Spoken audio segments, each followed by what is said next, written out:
Hey everybody, good morning, good afternoon, good evening. Welcome to Beekeeping for Newbies.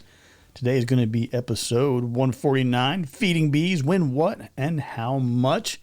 Appreciate you taking the time to jump in here and join us, and thank you so much for the donation I received today. It was nice to wake up and have somebody buy me a couple cups of coffee.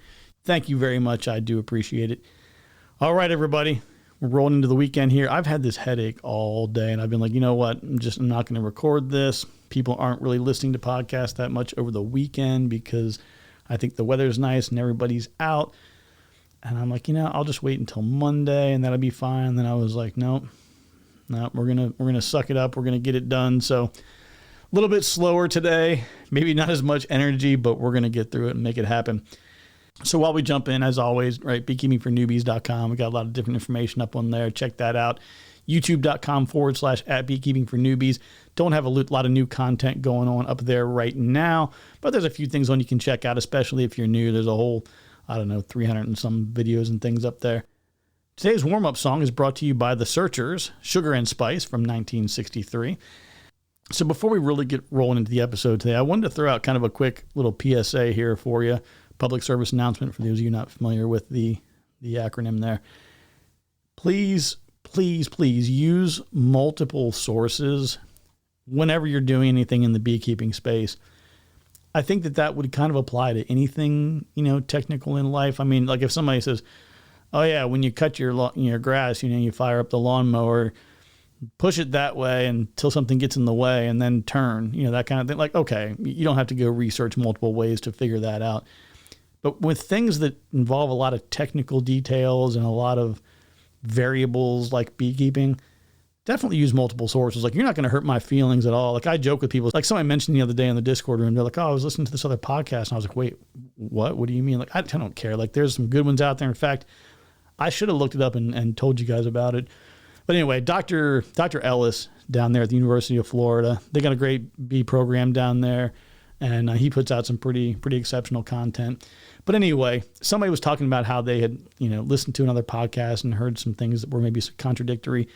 I would expect you to, as like an inquisitive person trying to learn the craft, I would expect you to look at multiple sources. It doesn't matter what you're doing. If you said like, hey, I want to go change the transmission on my vehicle, you're probably not going to go just watch one YouTube video on a guy swapping out a transmission. You might watch 3, 4, 5 of them. Compare and contrast, pull different pieces of information, see what's consistent, see what's not. I think that we get different categories of information. We have the things where, for example, like with me, there's things that I have done myself, that I have gone out and I've done them, and I say, hey guys, when you're doing X, Y, and Z, this is pretty much exactly how you do it. There are times where I've stood next to somebody, watched them doing something, and I know exactly how it's done. Now, like, I could sit in a surgery, like I've actually been in operating rooms before and watched surgeries taking place. I'm not a surgeon. I could not do that surgery, but I can talk you through it, right? I can say like, oh yeah, he went over here and there was the anterior collateral ligament and did this and this and this. Like, I can talk through what happened, can't do the work. But there are things you've done, there are things you observed, and then there's things that somebody told you, like, hey, whenever you're doing this with beekeeping, make sure you do it every 7 days. Let's talk inspections. In the spring, when there's a flow on, you should be doing inspections every 7 days. Now, you're going to have, I'm getting off track here, but it's so frustrating because people who are supposed to be mentoring people, I think that there's a disconnect. They either don't know what they're doing, a lot of them, and should not be mentoring, or maybe people aren't listening to the mentor, or they're completely misunderstanding the information they're receiving. But the guidance that I have, that people tell me, I'm talking daily. This isn't like once a year this comes up. Like daily, somebody messages me and says, hey, my mentor said I should do this. And I'm like, what?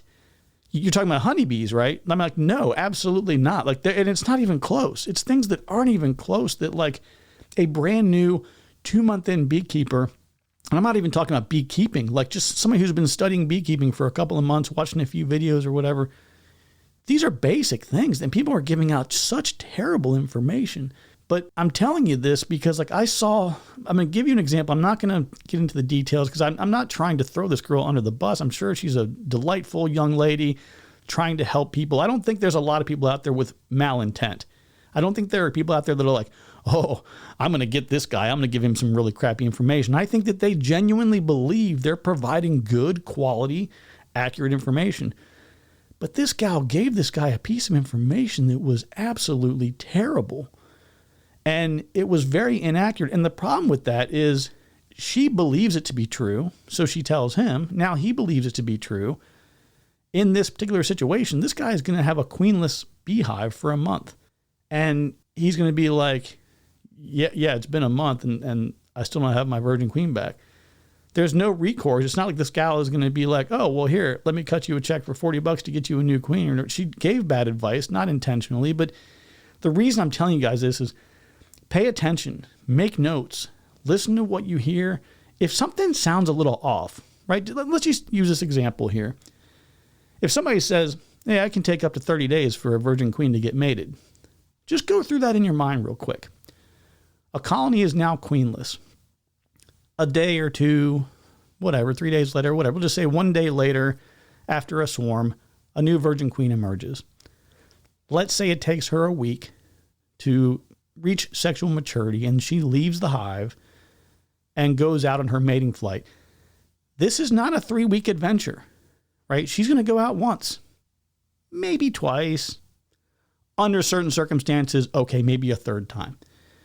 This is all happening within a couple of days. It's not like she has to tour around the entire region and get some genetic diversity from 6 adjacent states, like if you're in the US or whatever. Like, it doesn't have to be that way. So we're talking about a couple of days here.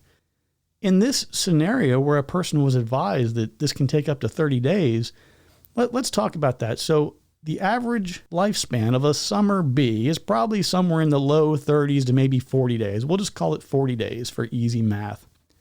So now this queen leaves the hive. There's no young larvae or eggs because remember the swarming queen was, they tapered back her food to stop her from laying so that she would reduce in size so that she would fly easier when they swarmed. So there's no fresh eggs or, there might be still some uncapped larvae in there, but there's no fresh eggs. So basically, when that virgin queen emerged a day after the swarm, you haven't had any eggs in, let's say, 3 or 4 days. And now we push it out 30 days beyond that. So now we're at 33, 34 days. So what that tells me is the only bees remaining in that colony are the ones when she emerged that were like capped brood. Everybody else is dead and gone. So she comes back after her 30-day mating flight and now is ready to lay eggs. There's nobody to lay eggs for. All the bees are gone. The colony is over with. That's just part one of this. When the queen mates with the drones during that flight, she stores the sperm in the spermatheca. That's the part of her body where she stores it for the rest of her life, and then she disperses it in the process of laying either fertilized or non-fertilized eggs. Of course, you would not use it for the non-fertilized eggs, which would be laying drone brood. After a couple of weeks, that organ physically begins to harden up. So even if for some reason she doesn't get out for a couple of weeks, really bad, whatever kind of crazy weather situations would cause 14 days of consecutive rain or something like that. Like if she can't get out, there's a window where even though she may even be able to mate, she may not be a viable queen. She might come back and just be a drone layer. So this is not a 30-day process, but that information is going to have a massive impact on that guy. So I messaged the girl. I was like, hey, that's really not the best information. You might want to kind of adjust that a little bit. I looked back this morning and she hadn't altered her position. And it's like, it's okay to be wrong. I've been wrong. I've had people reach out and be like, hey, I think you missed it on this thing. And I was like, oh my gosh, you're absolutely right. I misspoke or I miswrote my notes or whatever it might have been. I don't mind being wrong. I don't mind coming on here and telling everybody like, hey, the other day I told you this, I was completely wrong. Thank you, whatever, so-and-so for correcting me. Like, I don't mind being wrong. That's part of this thing. We're all in this learning together and we're all in different stages. I learn from you all as much as I learn from reading and books and hands-on and other things that I do. If you're not willing to continue learning and having people help you learn, you're probably in the wrong hobby. Anyway, I'm not trying to derail the whole discussion today around feeding. I just want you guys to really pay attention to the information you're getting, question what you're getting. It doesn't matter the source, me, somebody else, question it, find multiple sources. And if somebody pulls you aside, like I did by DM, I didn't bust her out in the whole, in the middle of the forum there. If someone pulls you aside and they're like, hey, this is actually not accurate, might want to check that out. Take that. Take that as constructive, positive feedback. I specifically said, like in the message, like, hey, I just want everybody to learn from each other and for it to be a, good place. I mean, I was really cool and relaxed. I don't know. Anyway, I just think that there is more misinformation in beekeeping than anything else I've ever experienced in my life. And it's bad and it's all over the place. Okay, so we're talking about feeding and you're like, but Jeff, it's warm out. If you're in the northern hemisphere, right, everything is blossoming. It's in bloom. We got flows on all over the place. Weather's getting warm. My condolences to all of you, particularly in the Pittsburgh region, who've been without power for a few days, and all of my Pennsylvania brothers and sisters. I know you've had some challenges up there, Missouri, Indiana. There's a lot of places in the Midwest that have had a lot of bad weather, so I hope everybody is staying safe out there. And I know we've had tornadoes. It's just been a crazy weather. Anyway, the reason that we're talking about feeding, and you guys know I give people a hard time about feeding a lot, and I think I do it in a fair way, but the real reason that I give people a hard time about feeding is because I think a lot of people have been misled into thinking that it's the only way. Like if you're a beekeeper, you got to be feeding. Now, let me give you an example. Let's say I do a video and I've got 4 hives. They're on a center block. I've got like 2 center blocks with 4x4s on that rack, and I got my 4 hives there. And I show this video, and it's me, and it's adding sugar syrup, and I'm showing you how to do it. I'm talking you through all the steps. And, you seem like, wow, look at that, man. Jeff did a great job here. He's got all his hives are all fed. You're a brand new beekeeper. You see this and you think, well, I mean, Jeff probably knows what he's doing here. I guess I'm going to have to start feeding it. Well, it is the 2nd of May now. All right, early May, I'll make sure I always feed. What I should have said is, hey, I just installed 4 packages of bees. Now, these packages of bees, they come, without any comb. There's no resources other than a container of sugar syrup. I want to give them a boost. I want them to work 24 hours a day. I don't want them to have to wait until the sun comes up to go out and get food. If we have 2, 3, 4 days of bad weather, I want them to keep working, and that's why I'm going to feed them. That makes sense. Giving people the why behind actions is critically important. If I just get, do you want to be a robot beekeeper? If I just say, do this every time you do, no, that's no fun. You want to learn the why behind what you're doing. That's the most, I would say that there's 2 really important questions you always need to be asking about everything in beekeeping. Number 1 is why, right? And it's not to be critical of the person asking you, it's so that you can learn, okay, well, why are we doing this? Well, you're doing this because of that. The other question is, so what?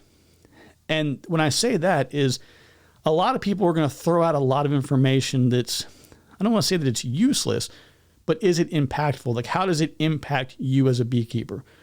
So if somebody says, well, if you have 5 consecutive days of temperatures over 95 degrees, your bees are going to get hot and they're going to beard.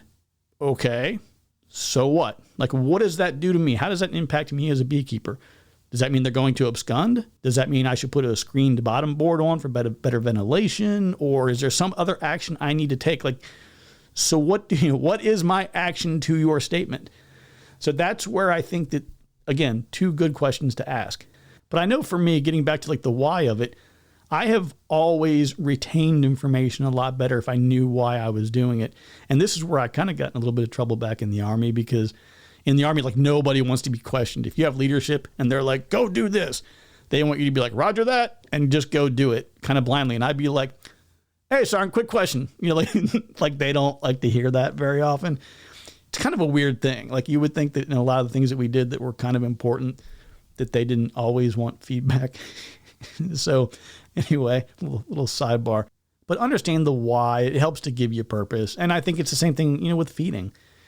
Why are we feeding the bees? What is our desired outcome of feeding the bees? Oh, go do a mite wash every month. I tell people all the time, do a mite wash every month.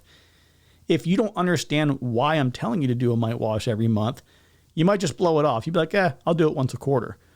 When I explain to you that you could do a mite wash 1 month and have a mite count of 2 or 3, and do a mite count next month and have 25, and then you go, oh crap, that makes a difference. Okay, I see why it's important to do that every month.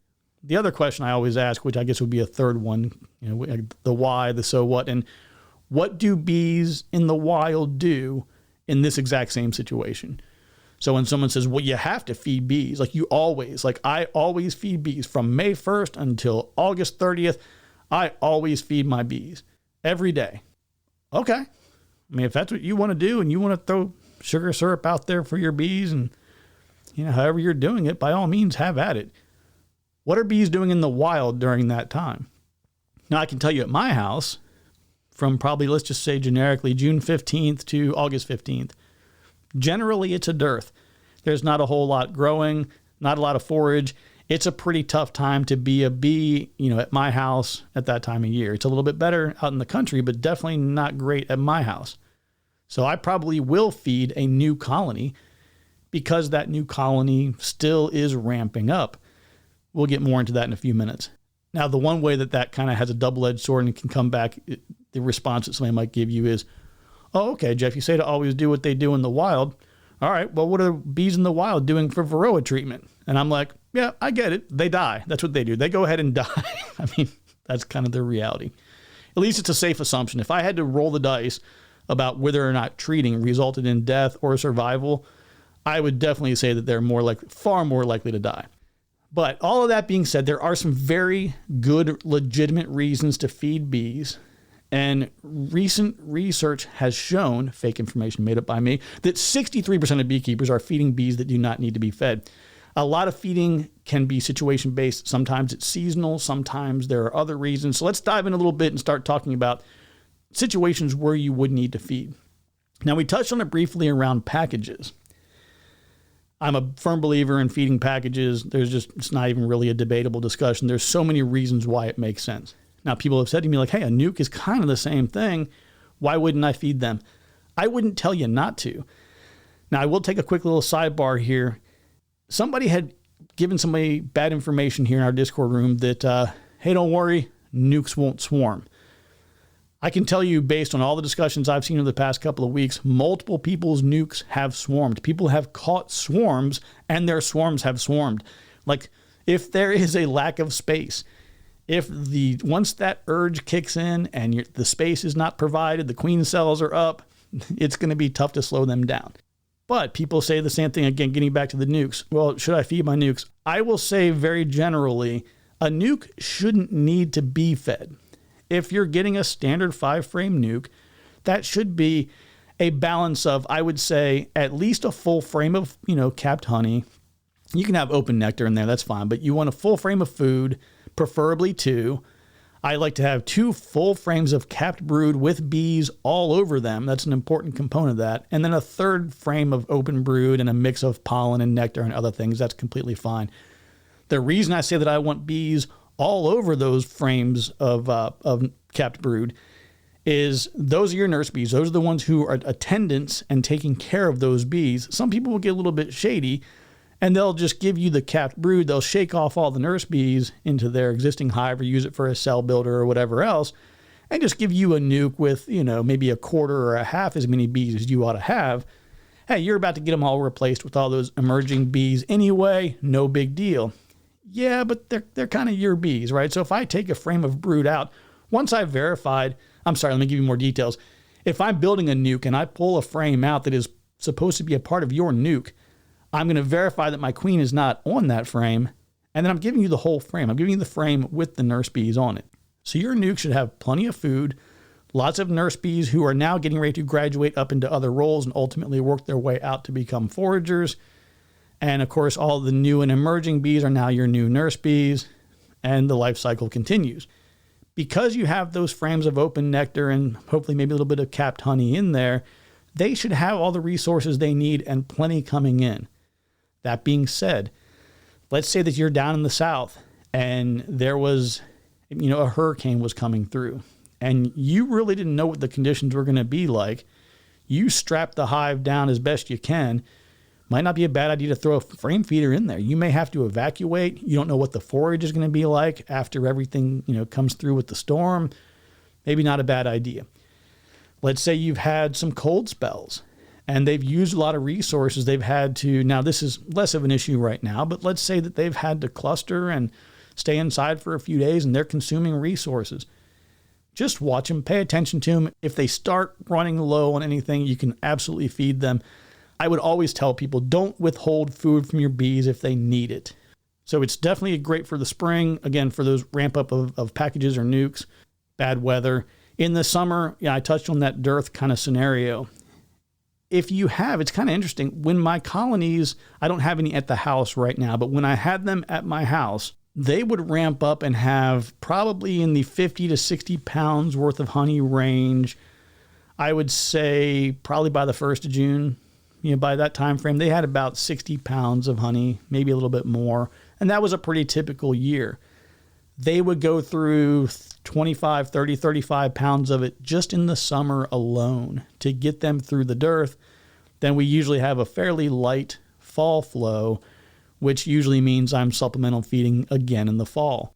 So when you're starting out those newer colonies, doesn't matter if it's packages or nukes. I mean, nukes obviously are going to give you a little bit of a leg up, but it doesn't matter which one you're using.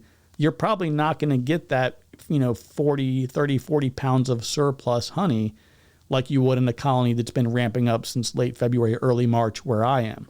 So definitely feeding in the summertime in some places is something you need to be prepared for.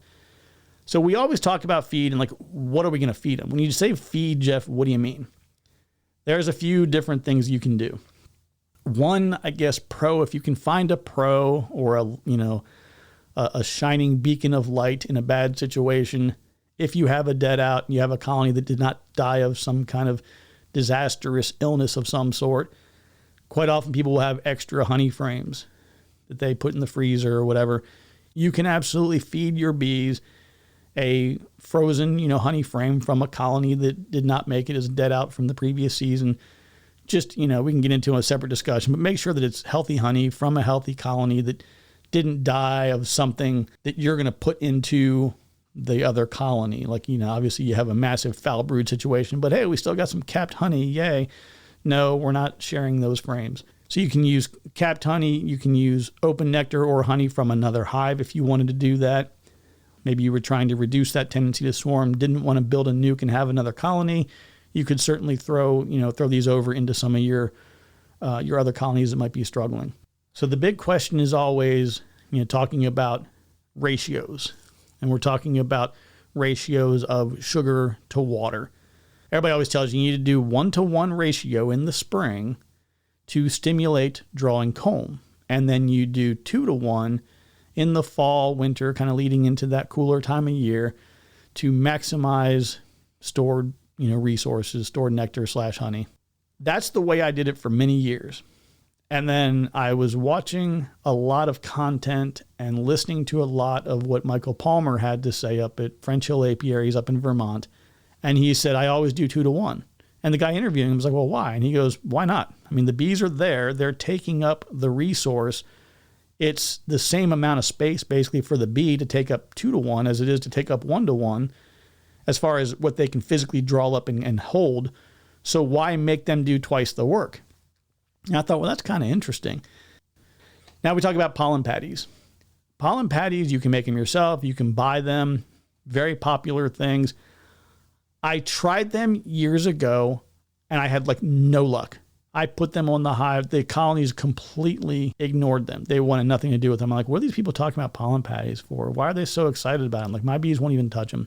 Then I tried to overwinter. So I would put some at the very top, and they were slightly pollen heavy because you can get them in kind of different mixtures. And this one was more of a pollen heavy.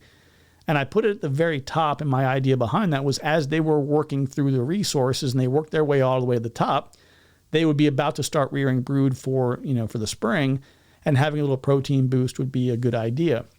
Now, that's not the worst idea. They do need a big protein boost in the spring when they're ramping up all the new brood. You really want minimal protein going into the fall, winter. The protein can kind of upset the digestive system. Their digestive system kind of changed, and it allows them to expand. There's some really kind of cool, neat things that biologically and anatomically happen with the honeybee over the winter time.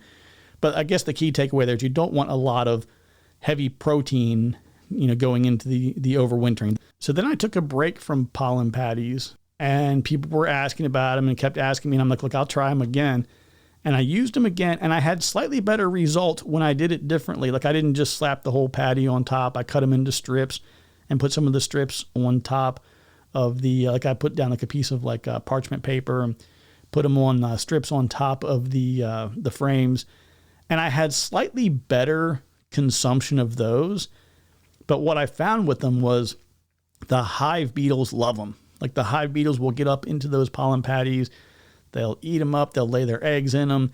And that was the point where I was like, you know what? I'm not messing with this anymore. But again, it was one of those things that people kept talking about. You got to have pollen patties. You got to feed. You got to do this. You got to do that. Like years ago. It goes back to the one that you guys are about to get angry about for me ranting on this one. But it goes back to years ago where people were like, well, you got to put fondant in and you got to have sugar and you got to do this. I'm like, all right. So I bought a big block of fondant, threw it in my hive over the winter. Bees didn't touch it. The next year, big block of fondant over the winter. Bees didn't touch it. And what I came to realize, one of the most important things about bees as it relates to feeding, there are some places where bees aren't meant to be. Like there are just, of course, the European honeybee is not native to North America anyway, but there are some places where the forage does not exist to support honeybees. There are already pollinators in place. There is not enough forage. And, in those places, you are going to have to feed. I'm kind of fortunate that I'm in places where I don't. If I have a colony that overwinters at my house, I do not have to feed that honey. I do not have to feed that colony. Now, the little asterisk to that is I do occasionally have to feed them in the fall. Like there's a lot of times where I'll put some open feeders out and I will feed the community. And I'll do that, typically in that, September, October timeframe. That does happen sometimes. But I still, even with that feeding, I'm not dropping big bricks of candy and sugar and all these other things. People who want to sell that stuff, they're going to tell you how great it is. But again, people are like, well, Jeff, you shouldn't be giving me a hard time about that because my bees eat the whole thing. Okay, well, where you live, that might be the scenario. Bees are probably not supposed to be where you are, and they're not able to gather enough resources, or you're stealing so much from them during the year that they're not able to recoup, and you're just fingers crossed every winter that they eat enough of that sugar candy or whatever else is up there to make it through the winter. I don't like that kind of stress, so I only take a little bit from my bees when I do, leave the rest for them. They're happier, they're healthier, and it just works out better. But as far as the answer, I completely went past this. But so based on what Michael Palmer had said years ago with the 2-to-1 thing, I just do 2-to-1 all the time for everything. I follow his lead. It's worked pretty well for me. I'm going to keep doing that.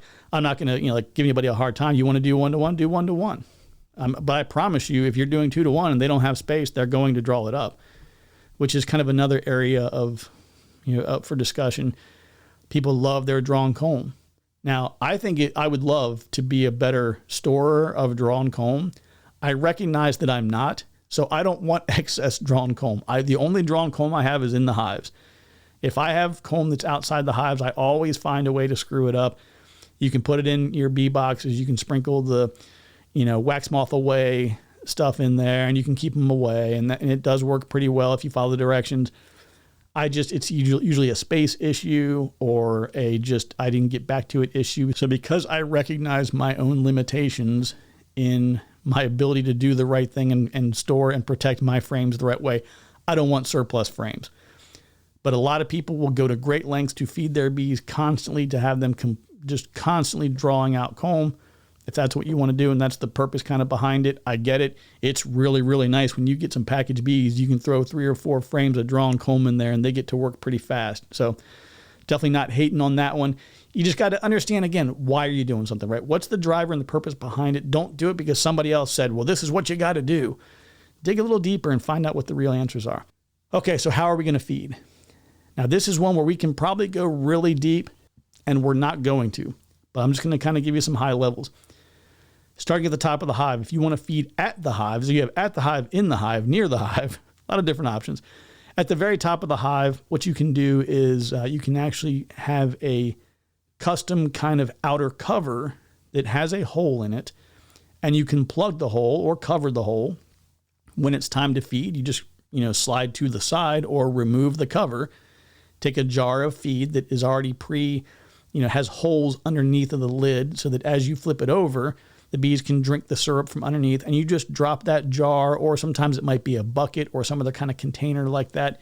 What's really great with those is if you're managing a lot of hives, you can knock out a dozen of them or a couple dozen of them in minutes. You may have, if you still are just maintaining a few of them, you might just have a couple of jugs of mixed sugar syrup.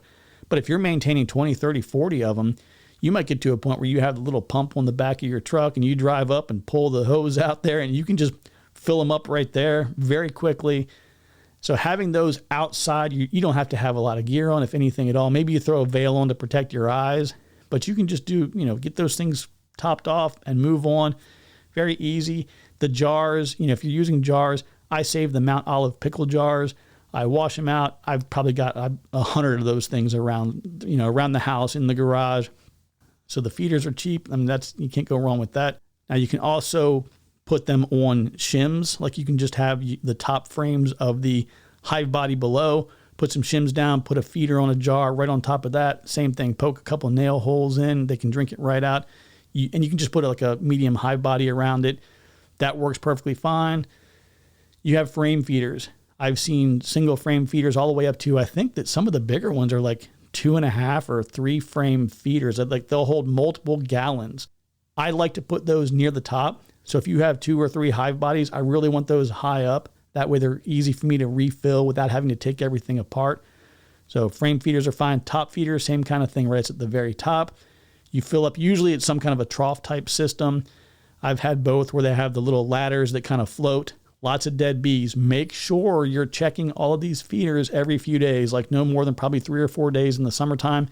It'll get really hot. It'll ferment. Once a few dead bees get in there, the hive beetles will walk across the dead bees and they'll lay eggs in them, and you'll get young hive beetle larvae coming out of there. It can be really disastrous if you don't keep your sugar syrup nice and clean. Now, the one that I haven't done, I was with somebody who did it before, and I was like, oh, that's interesting, but it's the baggy feeders. You put some sugar syrup in a baggie, put a few holes in it, lay it down with the whole side up. As the baggie kind of flattens out, the sugar syrup will come a little bit to the top, and the bees can drink out of that. I haven't done it. It's kind of weird. I guess in an emergency, you could do something like that. Certainly an option. And then you have the Boardman feeder or the entrance feeder. Strongly caution you against those. I think somebody had mentioned in the Discord room the other day, I use water. I put water in mine. That's a great idea, right? Have a place where you can give them a good water source. It's easy to refill. It's clean. It's fresh. It's kind of weird, and I've mentioned before, I think somebody posted a picture just the other day of how the bees will always seem to go find the nastiest water source. They'll drink out of a mud puddle. You can have a nice, clean, Brito filtered, whatever kind of UV filtered water, and they're like, nah, I'll take the dirty, funky stuff out of the puddle. I don't get it. But those Boardman or entrance feeders, they will definitely attract robbers. They will attract whatever's in the area. From what I've seen, that's not limited to just like robbing season. I had it right at the entrance, I don't know, a dozen years ago, 10 years ago, something like that. And it was at a time of year when I was feeding like a nuke or something pretty small. And I had yellow jackets, showing up. It wasn't honeybee robbers, but yellow jackets were showing up and feeding out of it. I'm just not a big fan. I would really caution you about that and recommend using something else. Now, one question that comes up quite a bit is, okay, so I've been feeding for a little while. Like, when do I stop? What I've kind of told people, and I'll still stick with this, is if they're taking it up, I'd keep giving it to them. They should have a preference towards what's in the environment. So if you see them and they're leaving and they're doing regular foraging flights and they're coming back with pollen and nectar and everything's going fine, and they're still drinking up all the syrup, they probably need it. So I say feed until they stop. So I feel like most of this is kind of redundant. Like, I know we've talked about feeding in the past, but it's just a subject that comes up, pretty frequently. I don't want anybody, don't ever feel guilty about feeding your bees, right? I mean, you are in a hobby, but what you're doing, it's animal husbandry. You are responsible for the welfare and the well-being of your bees. If your bees don't have food, you need to feed them. But I really want you to understand why they don't have food. Did you take a whole lot of their food away from them and now you've got a supplemental feed? Are you okay with the fact that you're probably not going to give them the same level of nutrition with your sugar syrup that they were getting before from the environment? Do you understand the differences between the supplements you might give them in the spring that are really going to be more protein heavy versus the things that are going to have a different kind of amino acid mix and nutrient mix in the fall for what they need in the fall, because the supplements and things you're giving in the spring shouldn't be the same as what you're giving in the fall. A lot of kind of nutritional differences between what you're feeding and when you're doing it. I just really want you to understand why. So, all right, everybody, I think I'm going to go ahead and wrap it up. The throbbing in my head is coming back again. I think it's time for a little bit of Motrin. But definitely check us out, just beekeepingfornewbies.com. We got the bestbeekeepinggear.com. I think I added another article the other day about painting the hives and protecting the hives. I'm trying to get a couple articles up every week just on things that we talk about a lot. If you like what you hear and you want to buy me a cup of coffee, you can always hit me up in the link inside the description there. I always appreciate that. But outside of that, I hope you have a great weekend. Take care, be kind to one another. Remember that I love you, and there's nothing you can do about it. We'll talk to you soon.